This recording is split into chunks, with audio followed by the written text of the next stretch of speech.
یہودی مسجد الاقصی کو گرا کر وہاں پہ تھرڈ ٹیمپل بنانا چاہتے ہیں۔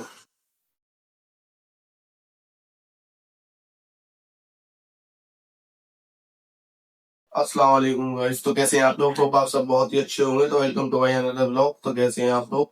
یہودی مسجد الاقصی کو گرا کر وہاں پہ تھرڈ ٹیمپل بنانا چاہتے ہیں، اور اب وہ وقت دور نہیں کیا مسجد الاقصی کو شہید کر دیا جائے گا۔ مسجد الاقصی کی پہلی تعمیر حضرت سلیمان علیہ السلام نے آج سے 1800 سال پہلے کی تھی، جسے یہودی اپنا فرسٹ ٹیمپل بھی کہتے ہیں۔ لیکن جب یہاں پر یہودیوں نے اللہ تعالیٰ کی عبادت چھوڑ کے پھر دوبارہ بتوں کی عبادت کی، تو اللہ تعالیٰ نے پھر اس قوم پہ ایک عذاب بھیجا، پھر ان کو غلام بنا دیا، اور پھر مسجد الاقصی کو 370 سال بعد تباہ کر دیا گیا۔ تب سے لے کر اب تک یہودیوں کی یہی کوشش ہے کہ مسجد الاقصی کو ہم کب گرائیں اور اپنا تھرڈ ٹیمپل بنائیں۔ اب وہ وقت دور نہیں کہ مسجد الاقصی کو گرا دیا جائے گا، کیونکہ مسجد الاقصی کے نیچے کھدائی چالو ہے، اور وہاں کے لوگوں کا کہنا ہے اگر اس کے اوپر سے کوئی جنگی جہاز بھی گزرا تو اس کی سرسراہٹ سے مسجد الاقصی گر سکتی ہے، اور یہودی مسجد الاقصی کو گرانے کو اسے نیچرلٹی دے دیں گے۔ اسرائیل کے لوگ مسجد الاقصی کو گرانا کیوں چاہ رہے ہیں؟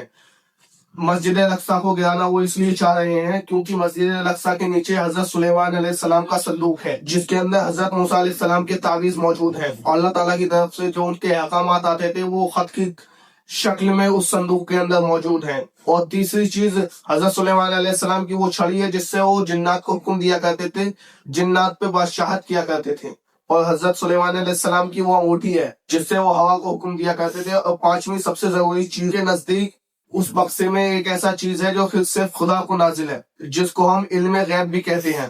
یہودیوں کا مقصد اس صندوق کو حاصل کرنا ہے، اور اس صندوق کے اندر جو چیز ہے اس کو حاصل کرنا ہے، کیونکہ اس سے ہی نزدیک ان کا مسیحا تبھی ہی آئے گا جب ان کے ہاتھ یہ چیز لگ جائے گی۔ اور یہودیوں کا مسیحا دجال ہے، جس کو وہ صندوق کو حاصل کرنے کے بعد اس صندوق میں جو چیز ہے اسے حاصل کر لیں گے، تو ان کا ماننا ہے کہ ہمارا مسیحا دجال تبھی ہی آئے گا۔ جس طریقے سے مسجد الاقصی کے نیچے سرنگ کھودی جا رہی ہے، اور اتنی تیزی سے وہاں پہ سرنگ کھودنے کا کام چل رہا ہے، تو لوگوں کا ماننا ہے اگر وہاں سے کسی بھی طریقے کا جنگی جہاز وہاں سے گزرا تو وہ مسجد الاقصی اس جنگی جہاز کی وجہ سے ہی شہید ہو جائے گی۔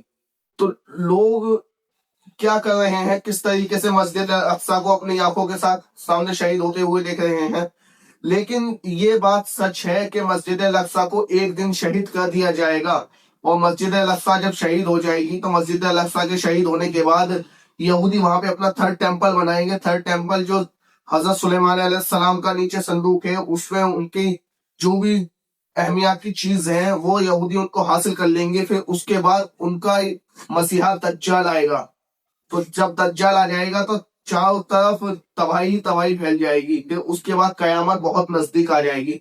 تو آپ سبھی سے یہی دعا ہے، اپنے گناہوں کی مغفرت اللہ سے مانگتے رہیں، اپنے گناہوں کی توبہ کرتے رہیں، اور اللہ تعالی ہم سب کو ایمان کی موت عطا فرمائے۔ اللہ حافظ، السلام علیکم، خدا حافظ۔